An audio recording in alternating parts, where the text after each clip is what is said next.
Hi and hello everyone. This is Preeta. We are seeing class 8 chapter 7 commercial mathematics. We are seeing a revision exercise. In this video we are going to see the 26th sum, coding and decoding. Using a particular code of numbers and letters, 387 stands for loss and percentage. So they have given 387 which stands for the letter loss and percentage. 342 stands for finding a loss. 342 stands for finding a loss. And finally they have given 758 stands for discount and percent. Which of the following digit stands for discount? So we have to find out what is the digits which stands for discount. So when we see the first number 387, so 3 stands for loss, 8 stands for and 7 stands for percentage. So when comparing to the second letter, so we have 3 for loss, so 3 stands for loss. Same way 7 stands for percentage, and comparing the first and last, 8 stands for and. So which means, so for discount we will be having the digit 5. So we can choose the option 5.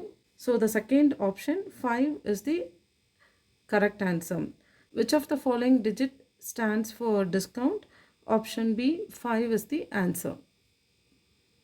We will see the 27th sum. Anushka solved the following problem. So number of days food last, they were food for 16 days and the number of cattle was 20. So for 20 cattle, they were food for 16 days. When the number of cattle increases to 40, so how long the food will be there for 40 cattle? Anushka has solved the problem and she has found out that the number of food lasts for 50 days. So we need to check whether there is an error has made and we have to rectify it.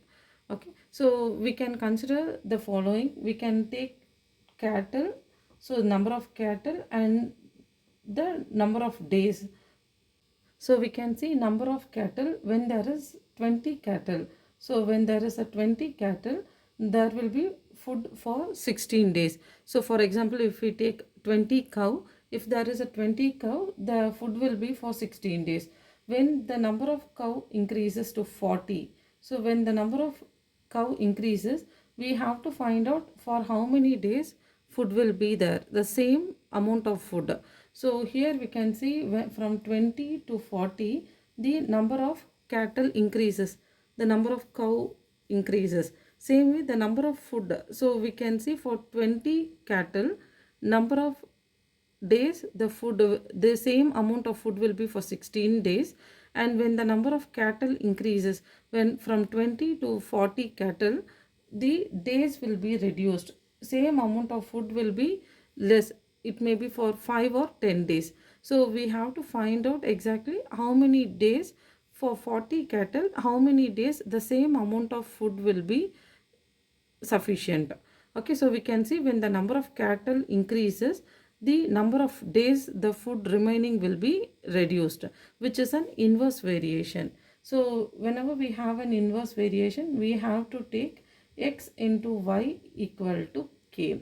So we can take number of cattle as y and number of days as x. So x into y. So when we take the first value, 20 into 16 equal to k. So we can keep the k value as 20 into 16.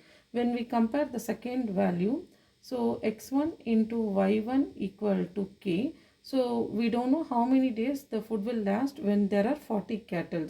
So we can keep x1 into y1. So we can take 40 as y1. So x1 into 40 equal to k. So we know the k value, which is 20 into 16. So we can take 40 to the other side. X1 equal to 20 into 16 by 40. So we can cancel the 0. 2 into 16 by 4. 4 ones are 4 fours are 16. So the remaining we have 2 into 4, which is 8. X1 equal to 8, which means for 40 cattle there will be food for 8 days. Finally, we can conclude that when there are 40 cattle, so when there are from 20, when the cattle is increased to 40, the remaining food will be last for 8 days. The same amount of food will be last for 8 days.